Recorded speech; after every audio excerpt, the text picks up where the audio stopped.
So the Yeah, I idea was of thinking d5, doing that after the rook.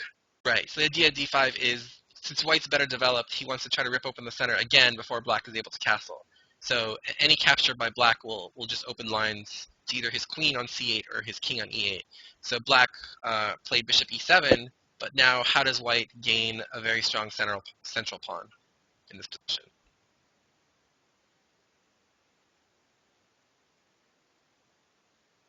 You could push e5. Very good. And So then e5, d, and then yeah, knight b5, and then what? d6. Yeah, very good. Exactly. And that's what white played.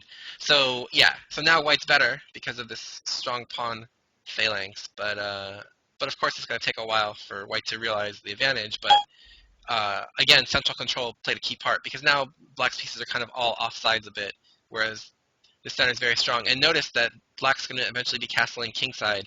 And if black were ever to play f6 to try to undermine this center, then e6 becomes weak, and also he weakens his own king. So, um, so in order to combat the center, black will have to make some sort of positional sacrifice. And so oftentimes the center itself will not decide the game, but it will force the opponent to react so violently to it that he'll have to make some sort of concession in his position that will allow white to make further inroads. So, in and of itself, this pawn on d6 doesn't really do anything per se because, this knight can always blockade it on d7. He can maybe engineer attack on e5, but the fact that white has more space, this knight can maybe hop into c5 now. The queen can go to d3, bishop can go to f4. He can put his rooks on d1 and e1. And notice how white's pieces can swing over for kingside attack very easily. He can play something like, rook e1 to e4 to h4 maybe and start trying to attack this pawn. And look at all of black's pieces.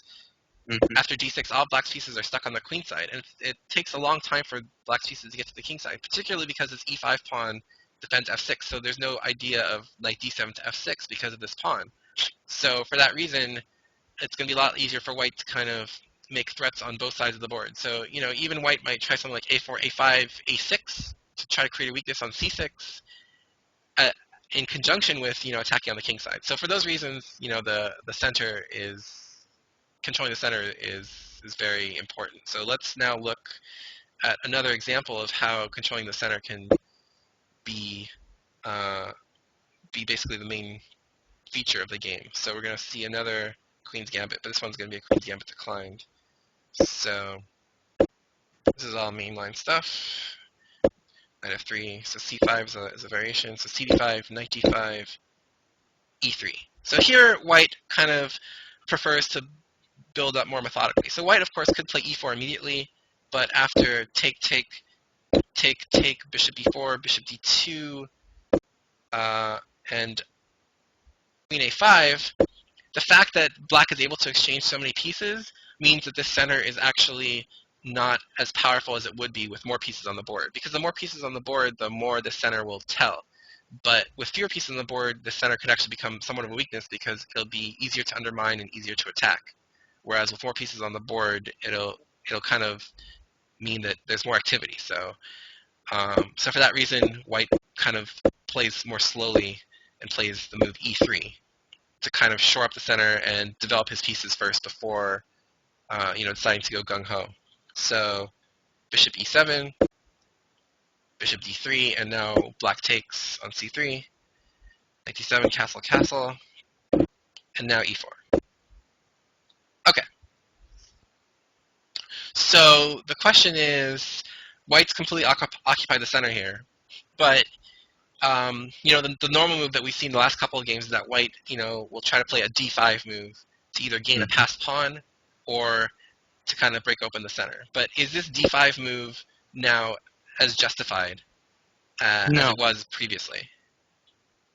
Okay, and No. you said no. So why would you say that? Because that c pawn's gonna really limit its progress. Because once that c pushes to c4 to defend, if the d pawn wants to push it all, it has to have pieces to support it. Yeah, very true. The c pawn's gonna be weak. Very true. And also, where's black's king right now? On the other side. Right. So it's not in the center, right? Right. So okay. So say black played b6. So now should white play d5 here, or is it not? Does it not make sense? I'm gonna say no. Okay, so what would black play on d5? So what should black play to kind of combat the fact that white's trying to be so aggressive in the center?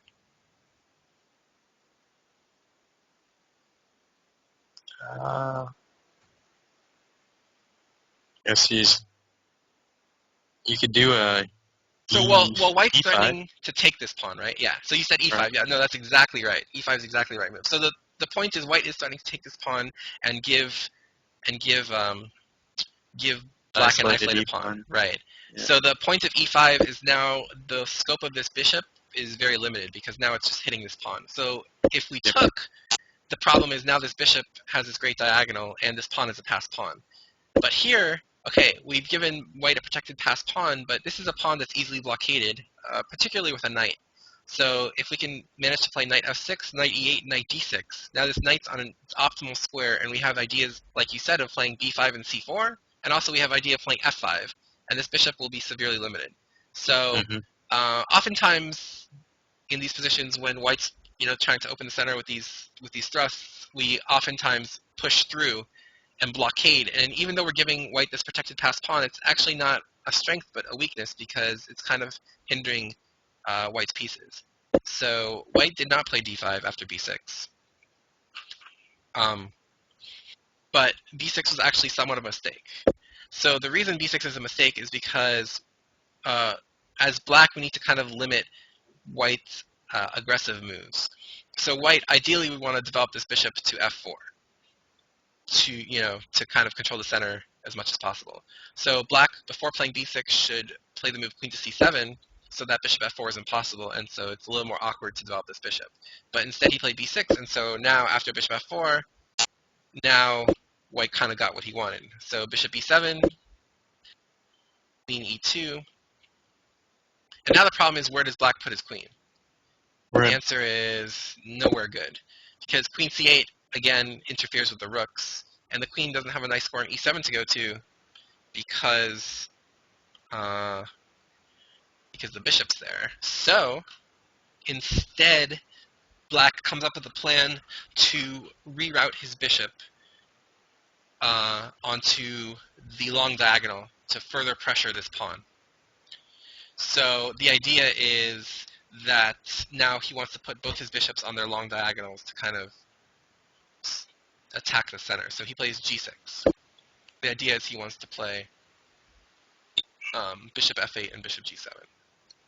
Okay. And also he's giving his bishop a retreat, so that like if you play bishop f6 immediately, e5 might be a bit of a problem, and then he has to move back, and then now this bishop is coming to that square. So he's Yep. giving his bishop a retreat so that on e5 he can play bishop g7 and defend his king better. So he plays g6. White played rook fd1 again because he's anticipating that this file might be opened at some point. So and now black makes the move pawn takes pawn. So how would you assess this move, pawn takes pawn? Do you think it's consistent with what black's doing, or do you think it's a mistake? I think it weakens black's strike at the middle Okay, why do you say that? because now white's going to have two central pawns, and then True. black's C pawn was contributing, and now she's gone. Uh, true. But black's plan is that he wants to kind of weaken white's grip of the center. So now this pawn on d4 doesn't have another pawn that can defend it. So, but his idea is he wants to play bishop f6 and then put pressure on d4. So you're saying that it doesn't make sense for black, or that it does Um, make sense for black? But you're right that you're giving white central pawns. But I mean, he had central pawns already, right? So basically, you're just trying to weaken white's grip on the d4 square by getting rid of the c3 pawn. Okay. So, but yeah, so the question is, basically, does this opening of the c file help white or does it help black? Because black, engaged in the exchange, so he voluntarily opened the c file. So the question Right. is, does this help white or black? Well, it gives black a diagonal to put a rook on because they're both just sitting on the side right now. So Right. But will black be able to occupy the file, or will white be able to occupy the file? Is the question.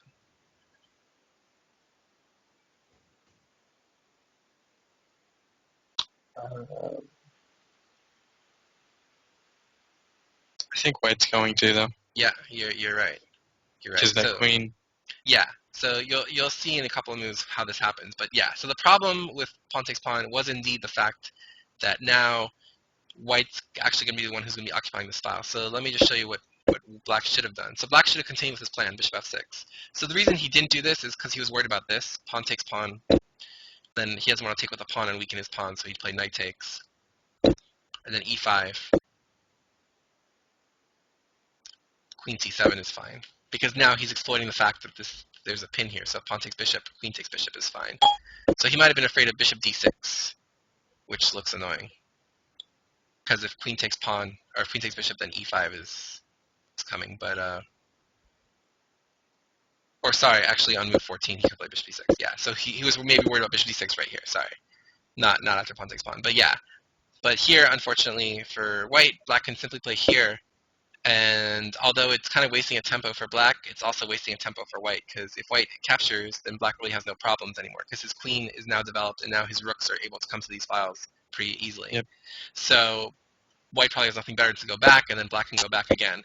And like I said before, this line shouldn't really. There's nothing to fear here for black, because there's no good way to discover this bishop to have this rook attack this queen. So bishop b5, for example, just queen c7. And now white actually has weaknesses with his pawns, and this knight's defending this d7 square, so everything is fine here. Actually, maybe not queen e7 because of bishop d6, but probably just queen c8. And again, everything is fine, because now rook d8 is coming, and we're trading rooks, and this knight is actually well posted, and e4 is a target, so yeah, queen c8 is fine for black. So, but instead, after bishop f6 he took, okay.